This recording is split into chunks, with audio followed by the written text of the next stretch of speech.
últimas considerações e falar, fazer o último convite para você. Com certeza, antes de começarem as aulas na EDM, a Jéssica voltará aqui no programa para falar mais um pouquinho sobre a EDM. Jéssica, passa o último convite para o pessoal que está nos assistindo. Bom, você que está em casa, está me assistindo, que tem no seu coração aquele desejo de servir, queimando no seu espírito, dizendo: eu quero fazer alguma coisa pelo reino de Deus, e você sabe que você precisa melhorar e que você precisa de excelência, venha para a IDMABA. É isso que nós estamos procurando.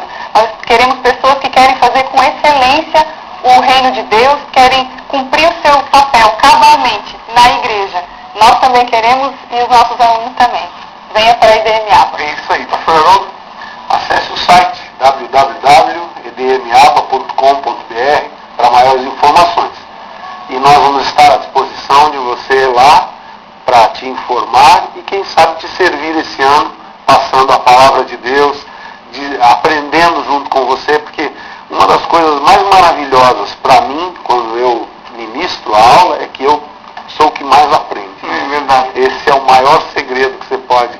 Por isso, se você aprende na EDM, procura aplicar na sua vida prática, procura ensinar alguém, aí é que você vai estar firmando dentro de você o teu discipulado. A palavra nos diz que melhor é dar do que receber, e quem ensina dá. Amém. E, consequentemente, o Espírito Santo te enche de novo. Dá quem tem. É verdade, dá quem tem. Então, querido, obrigado pela sua atenção mais uma vez. Se você congrega em outra igreja, outra denominação, peça para o seu pastor entrar em contato com o pastor Haroldo, com a Jéssica, e o pastor fala com o pastor, e aí libera suas ovelhas, então, para frequentar ali a escola durante o ano todo.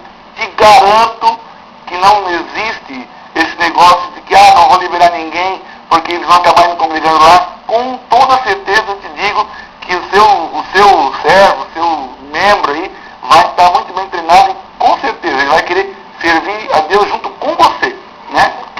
Que muitas vezes acontece esse medo, essa coisa. Irmão, em nome de Jesus, isso não acontece no meio daqueles que buscam realmente a unidade da igreja na cidade de Blumenau. É isso aí, pastor? Isso aí. Léo, existe um segredo que eu descobri e eu acho que convém falar aqui agora.